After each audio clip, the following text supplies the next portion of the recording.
Hi, I'm Kelly from AMS, and I'm here with the one and only Yvette Young. We are here at NAMM for Yamaha, and I just had the pleasure of watching Yvette perform at Media Day. Hi, Yvette. Hello. Your performance was so incredible. You're using this here, wonderful guitar here, the TAG3 C. Tell me a little bit about what inspires you about this guitar.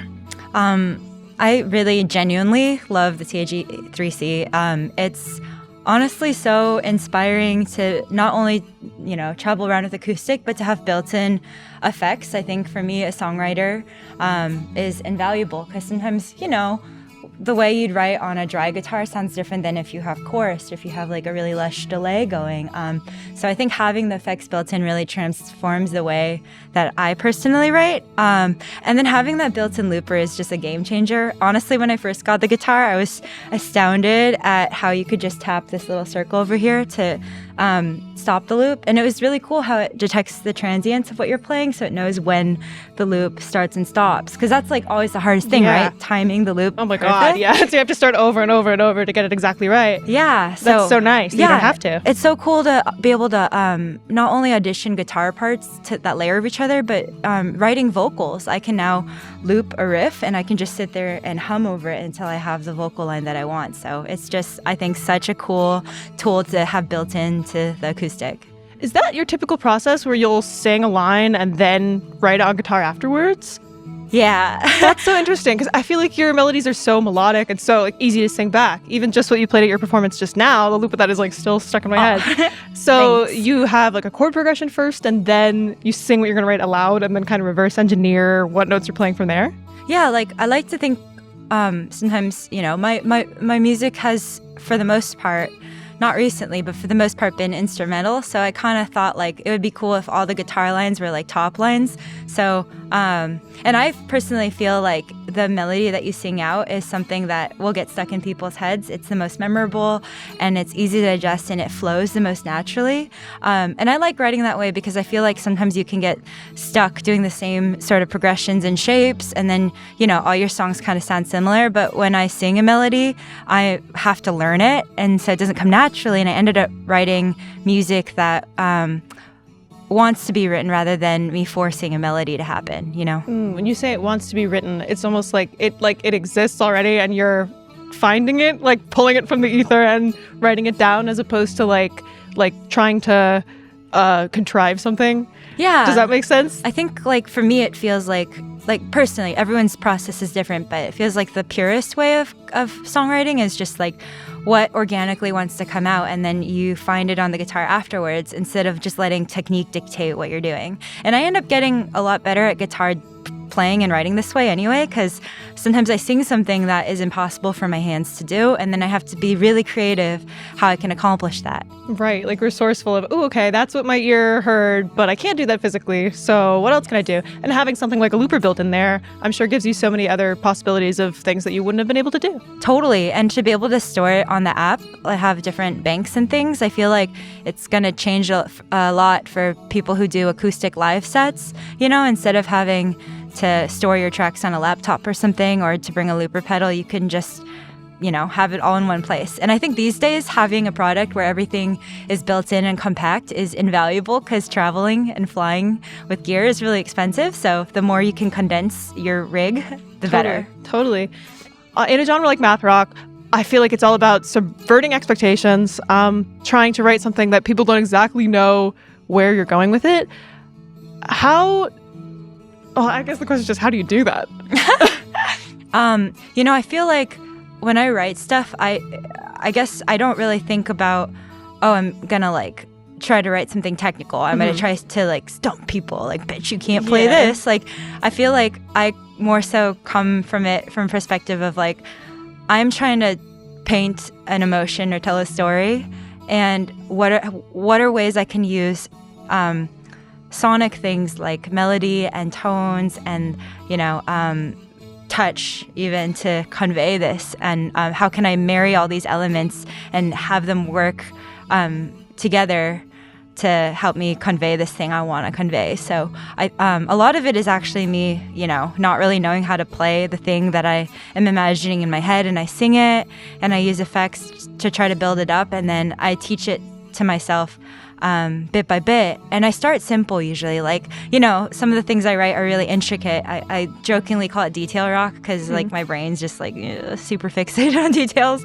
But I feel like I start from like a kind of like bare bones progression, build it up by singing the melody that I feel like fits over that progression. Then I add, because I don't want it to be boring, I kind of just vary it up by, maybe this is like a pull off. Maybe I tap this section. Maybe I can like add some harmonics for like a little bit of brightness. So I'm thinking very texturally. And I think the overall product is just unexpected because I spent all that time trying to think of all the details to make the magic happen. Yeah. And you seem to be really good at coloring outside of lines.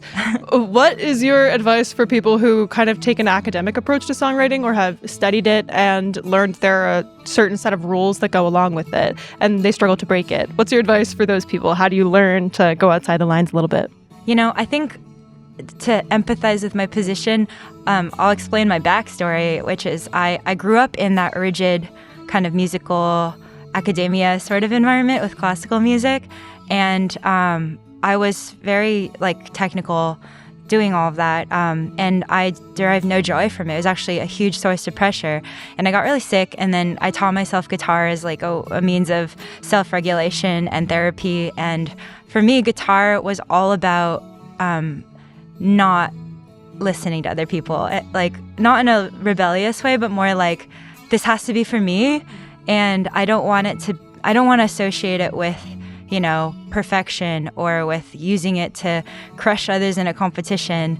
It has to be something I do for myself. And that's why it's so healing, because it feels like I'm building up my own voice and really contemplating what do I have to say using music, So I would say the biggest advice I have would be, don't worry about external perception. Figure out what about music excites you. For me, I always, even playing classical music, I'd sit there playing like Tchaikovsky or like Glinka Blockerive, and I'd feel this like pit in my stomach when certain progressions hit. It just felt emotional, right? I felt like the tears welling up. And to me, that was a sign that like music is meant to be like an emotive thing for me. So when I write guitar music, I kind of, I want to imitate that feeling, the way that piece made me feel. I want people to feel that pit in their stomach, to feel hopeful, and I want it to be a healing thing. So I think as long as you're focusing on the thing that you enjoy about music and you revolve everything you do in your life around that, then it'll be enjoyable. And if you enjoy being technical, there's nothing wrong with that too. Totally, yeah. Like some people, escapism is like, I'm going to just practice like scales all day and play like 16th notes like well, and it's fun and that's cool too. But I guess the other thing I'll say about that topic is just don't try to model yourself after anyone else, and don't be hard on yourself if you're not progressing at the same rate as your peers. It's all about your personal journey with it, and at the end of the day, it should be something that you're excited to go to because it's like a refuge. Totally. I think your authenticity really comes through, and I think that's what makes it so exciting and wonderful for all of us to listen to as well. Thank you. I play guitar. I don't play piano, and when I watch you play, I feel like you're taking a lot of those techniques in a pianistic way to playing the guitar, and I feel like with that looper thrown in there as well, is that something that translates for you? I assume you play piano as well? Yeah. I think the biggest thing that helped me with piano is thinking polyphonically. So, because your left hand is always the accompaniment to the right hand, and sometimes you can switch places. So when I started writing music, for me, guitar, I was like, oh, well, how can I sound full like on piano? Maybe it's through like open strings and tapping, or maybe it's through just like, finger picking and finding a way to like do a counter melody underneath it, like in Baroque music or something. So yeah, it's all about like, I don't have a band right now, so how can I just be the fullest sounding as possible just by myself? Do you hear all that polyphony like in your head all at once?